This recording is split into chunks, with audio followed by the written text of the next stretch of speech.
కంటికి కనిపించేవే నిజం కాదు, అలా అని అన్ని కంటికి కూడా కనిపించవు.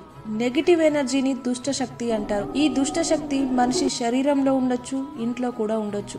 నెగిటివ్ ఎనర్జీ ఉన్నట్లు తెలుసుకోవడానికి కొన్ని మార్గాలు ఉన్నాయి. అవేంటో ఈ వీడియోలో తెలుసుకుందాం. వెంటనే వీడియోని సేవ్ చేసుకోండి. మామూలుగా హిందూ ఇళ్లలో వాకిట్లో తులసి చెట్టు ఉంటుంది. ఆ తులసి చెట్టు తరచుగా వాడిపోవటం లేదా ఎండిపోవటం జరిగినట్లయితే ఆ ఇంట్లో నెగిటివ్ ఎనర్జీ ఉన్నట్లు గుర్తించాలి. ఇల్లు కట్టిన 2 సంవత్సరాల తర్వాత గోడలు చీలిపోవటం, అలాగే వంటింట్లో గిన్నెలు వాటంతటవే పడిపోవటం, శబ్దం చేయటం, దేవునికి పూజ చేస్తున్నప్పుడు ఏ గాలి రాకుండా దీపాలు కొండెక్కటం, పూజకు సంబంధించిన పసుపు కుంకుమ ఎంత జాగ్రత్తగా పట్టుకున్నా కూడా కింద పడిపోవటం, ఇలా ఎక్కువ సార్లు పడిపోతే మాత్రం ఇంట్లో నెగిటివ్ ఎనర్జీ ఉన్నట్లే.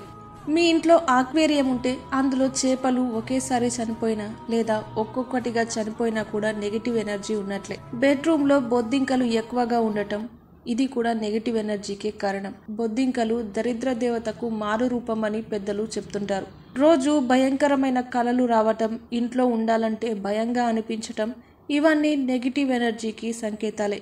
అయితే మీ ఇంట్లో నెగిటివ్ ఎనర్జీ ఉందా లేదా అనేది ఈ విధంగా తెలుసుకోవచ్చు. ఎలా అంటే, ఒక గ్లాస్ నిండా వాటర్ పోసి పిడికెడు ఉప్పుని శివుణ్ణి స్మరిస్తూ ఆ ఉప్పు అందులో వేసిన తర్వాత ఆ ఉప్పు కరిగాక దానిపై ఒక మూత పెట్టి ఇంట్లో నైరుతి మూల ఎక్కడ ఉంటుందో అక్కడ ఆ గ్లాస్ని పెట్టాలి.